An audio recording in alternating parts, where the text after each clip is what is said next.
વાત કરીએ સમ્યક દ્રષ્ટિ એટલે પારદર્શી દ્રષ્ટિવાળો. સમ્યક દ્રષ્ટિની મનોદશા આવી હોય છે કારણ કે એની દ્રષ્ટિ કોઈ પણ વસ્તુને આરપાર જોઈ શકે તેવી પારદર્શી હોય છે. તે વસ્તુનું સ્વરૂપ જોઈ શકે છે, વસ્તુના દરેક પર્યાયોને જોઈ શકે છે.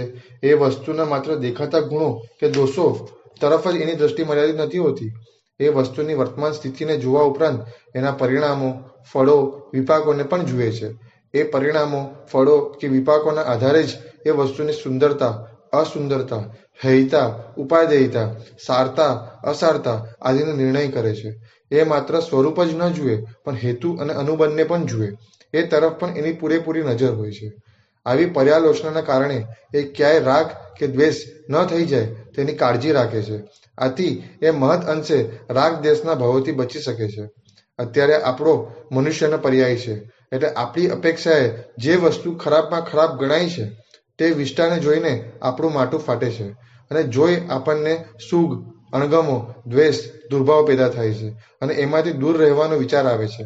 અત્યારનો આપણો માનવનો પર્યાય પૂરો થયા પછી ભવિષ્યમાં જો કદાચ આપણને ભૂનનો પર્યાય મળે તો એ જ વિષ્ટાને જોઈને એને ખાવા દોડવાનું મન થાય કે નહીં થાય? એના પ્રત્યે રુચિ, ગમો, રાગ, સદભાવની લાગણી પણ સ્પર્શે કે નહીં?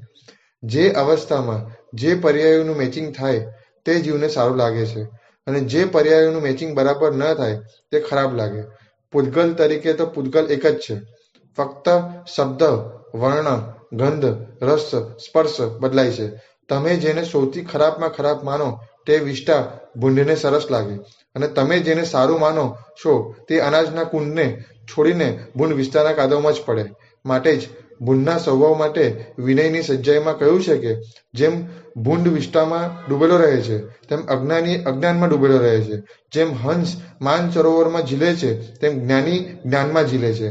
હંસને માન સરોવરમાં અને ભૂંડને વિસ્તામાં એમ બંનેને ત્યાં જ મજા આવે કારણ કે પર્યાય બંનેના જુદા છે. આવી જ વાતો લઈને ફરી મળીશ.